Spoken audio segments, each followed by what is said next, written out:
गेमना शौकीनो रहजो सावधान। वडोदराમાં online game એક યુવકને ભરખી ગઈ। ગેમમાં રૂપિયા હારી જતા યુવકે જીવન ટૂંકાવ્યું। 28 વર્ષીય યુવક ગેમમાં રૂપિયા હારી ગયો હતો। ડ્રેગન ટાઈગર નામની ગેમના રવાડે ચડી ગયો હતો। મજૂરી કરતા યુવક જે પ્રકારથી આ ગેમમાં સામે આવ્યો હતો અને પાસે નવો ફોન ખરીદવાના પણ નાણાં ન રહ્યા। ઓનલાઈન ગેમમાં નાણાં હારી જતા તેણે ગળે ફાંસો ખાધો। પોલીસ દ્વારા ફોનનું લોક ખોલવાની તજવીજ હાથ ધરાઈ છે। स्वभाव बहुत सरस होते, कोई ने भी पूछो स्वभाव तो बहुत सरस है। कोई जातनी मगज मारी ना, कोई जातनी आवे मारे वीडियो आटो करे बेसे। एक नौकरी नहीं करतो तो आने करने कही गई અને કઈ જરૂર પડે તો મારા પાસે 5-25 રૂપિયા લેતો તો મારા પાસે માંગી લે કે મારા મમ્મી મને આપને।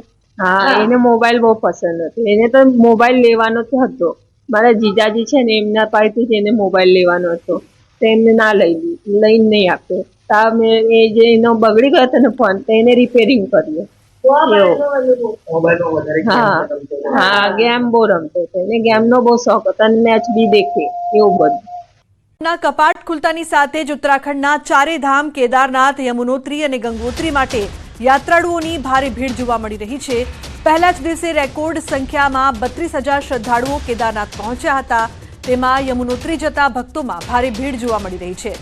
જાનકી ચટ્ટીથી યમુનોત્રી સુધીનો 5 થી 6 ફૂટ પહોળો અને 4 કિલોમીટર લાંબો રસ્તો અસંખ્ય લોકોની ભીડથી ભરચક થઈ ગયો છે। 4 કિલોમીટર લાંબા રૂટ પર 8,000 ભક્તો અટવાયાનો વિડીયો વાયરલ થયો।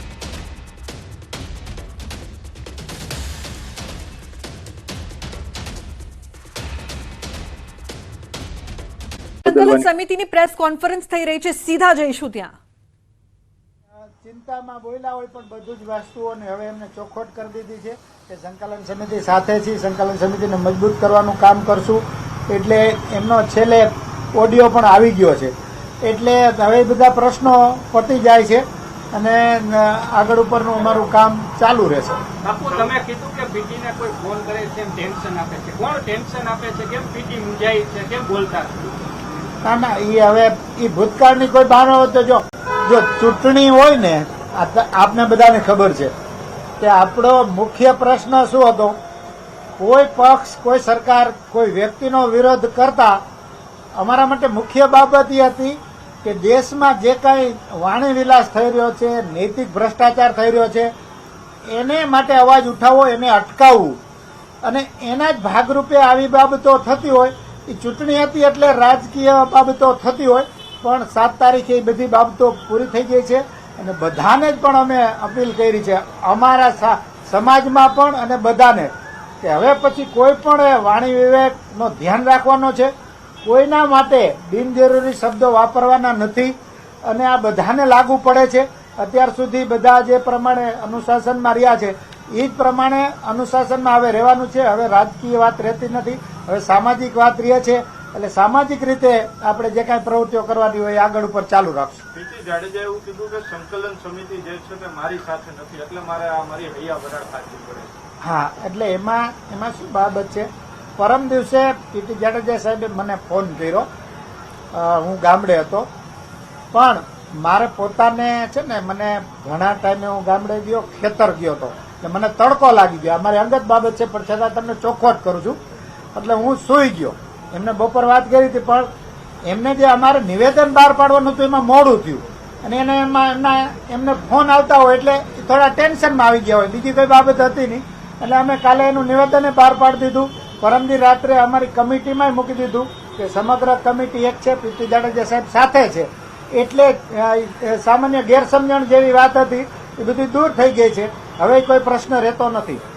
તો એવું હતું કે પીટી જાડેજાને સંકલન સમિતિમાંથી દૂર કરવામાં આવ્યા હતા, એટલે આવું પ્રકારનું નિવેદન? કારણ કે તમે બોલ્યા ત્યારે બાપુ કે હવે સાથે છે। ના, પેલા સાથે જ હતા, દૂરે કરવામાં નથી આવ્યા। આમાં સંકલન સમિતિમાં તો કોઈ એક વ્યક્તિ નિર્ણય લેતું નથી, તમને ખબર છે, એટલે એવી કોઈ બાબત હતી જ નહીં, એટલે એ પ્રશ્ન રહેતો જ નથી, ગેરસમજણો દૂર થઈ ગઈ, બીજું કાંઈ છે નહીં। પીટી જાડેજા એવું પણ કીધું કે પ્રેશર ટેકનિક શરૂ કરવામાં આવી છે, કોનું પ્રેશર આવી રહ્યું છે, કોણ આ પ્રેશર ટેકનિક યુઝ કરી રહ્યું છે? એવી કોઈ બાબત આપણા ધ્યાનમાં નથી આવી, પણ હવે જ્યારે આ જાહેર જીવનમાં કોઈ પણ સંસ્થા એવો અવાજ ઉઠાવે એ ઘણા લોકોને પોતાના વ્યક્તિગત કારણોસર કે અલગ અલગ કારણોસર એ ન ગમતું હોય, સ્વીકાર્ય ન બનતું હોય, એટલે પોતાની અનુકૂળતા મુજબ અર્થઘટનો કરતા હોય અને બિનજરૂરી રીતે હેરાન પરેશાન કરવાના, ખોટા ફોન કરવાના એવું કરતા હોય. પણ એ બાબતો હવે રહેતી નથી. એ બધી બાબતો ગૌણ થઈ ગઈ છે. સંકલન સમિતિ સામે એવા પણ આરોપો લાગ્યા છે કે કોંગ્રેસ પ્રેરિત છે અથવા તો કોંગ્રેસ સાથે જોડાયેલા છે કેટલાક લોકો, એટલે આ આંદોલન ચલાવવામાં આવ્યું છે. આને કઈ રીતે? આના પહેલા પણ આપણે આ ચોખવટ થઈ ગઈ છે કે અમારા બે સિદ્ધાંત હતા કે કોઈ પણ પક્ષ પ્રેરિત ક્યારે કહેવાય? કોઈ પણ પક્ષની વિરુદ્ધમાં, કોઈ પણ પક્ષની ફેવરમાં અમે હતા જ નહીં. અમારો એક અવાજ રજૂ કરવાનો હતો. સામાજિક લડાઈ હતી, અસ્મિતાની લડાઈ હતી. એટલે વિરોધ પક્ષ કે કોંગ્રેસ પક્ષના પ્લેટફોર્મ ઉપર જઈને અમે ક્યારે ભાષણ આપ્યું નથી. અમારા પ્લેટફોર્મ ઉપર આવીને એ નેતાઓને, ઉમેદવારને બોલાવ્યા નથી. એટલે એ પ્રશ્ન રહેતો નથી ઓટોમેટિક. એ તો રાજકારણનો એક ભાગ હતો. અમે તો સામાજિક સંગઠન છે એટલે દરેક પ્રશ્નનો રાજકીય રીતે કદાચ જવાબ પૂરતો ન હોઈ શકે, પણ આ આટલી બાબત છે. આ બધાનો આભાર. હવે મતદાન પૂર્ણ થઈ ગયું પછી હવે આ ઓડિયો ક્લિપ બહાર આવે તો હવે હું આંદોલન તમારું જે નહીં, આ છે ને આંદોલન નહીં, સામાજિક લડત. સામાજિક લડત એક યા બીજા સ્વરૂપમાં જે કાંઈ આપણે જાહેર હેતુ માટે આપને હું ધ્યાન દોરું, વિનંતી કરું કે ગોપાલભાઈ ઇટાલિયનનો વિડીયો આપ બધાએ જોયો હશે. ગોપાલભાઈ ઇટાલિયનનો વિડીયો આપે જોયો છે ને? અને આના પહેલાની ચૂંટણીઓ મોટાભાગના લોકોએ જોઈ હશે. મોટાભાગના જોઈ છે ને બધાએ કે નથી જોઈ? સૌથી સારી ચૂંટણી, સૌથી શાંતિપૂર્ણ ચૂંટણી આ વખતે પૂરી થઈ છે ગુજરાતમાં. એટલે એક વસ્તુ તો આપણે સ્વીકારવી પડે કે આપણે જે કાંઈ કર્યું એ દેશ હિતમાં, પ્રજા હિતમાં કર્યું છે અને એ બધા માટે સારી નિશાની છે અને એના જ માટે આપણે કામ કરવાના છીએ. એ મુદ્દાને આપણે પ્રાધાન્ય આપીએ. બાકી નાના નાના મુદ્દાઓ ગૌણ છે. કોઈ વ્યક્તિગત હેતુ માટે કાંઈ પણ કરતા હોય.